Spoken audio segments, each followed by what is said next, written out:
ان مسلمان تحریکوں نے طریقہ کار غلط اختیار کیا.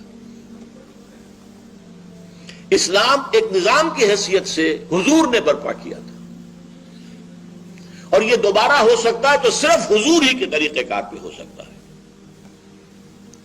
انہوں نے سمجھا وہ تو آؤٹ آف ڈیٹ ہے، پرانا ہے، چلو الیکشن میں حصہ لو، اس سے اسلام نافذ کریں گے.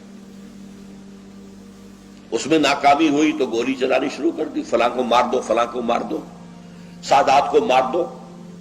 سادات مر گیا تو حسنی مبارک آ کے بیٹھ گئے.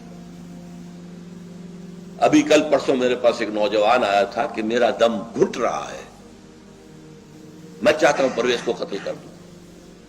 میں کہتا تمہارا دماغ خراب ہے، ایک پرویز کو قتل کرو گے تو اور کوئی پرویز آ کے بیٹھ جائے، فائدہ کیا ہو؟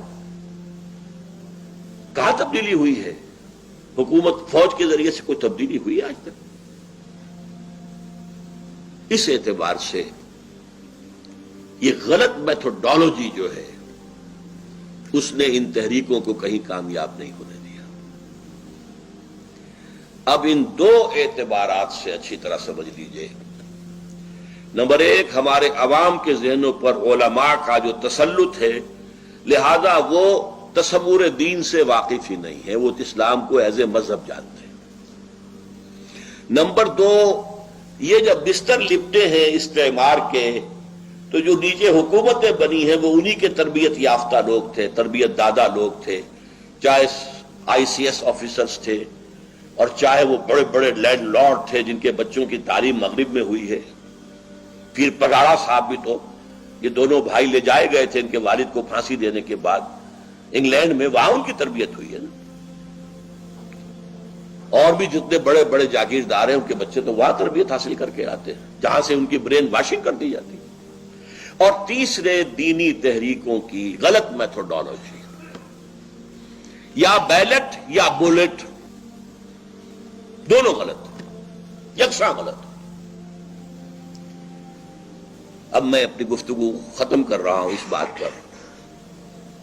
اس پورے پس منظر میں یہ بات واضح ہے کہ اس وقت اسلام اور مسلمانوں کا مستقبل بہت تاریک ہے، بہت تاریک ہے، بہت تاریک ہے. امریکہ جیسی سپر پاور، عالمی تہذیب کے 3 لحاف اور دینی مذہبی سطح پر عیسائیت اور یہودیت کا گٹھ جوڑ اور دشمنی اسلام سے، اور تیسرا اس ٹرائنگل کے اندر شامل ہو گیا ہندوستان، مشرکین.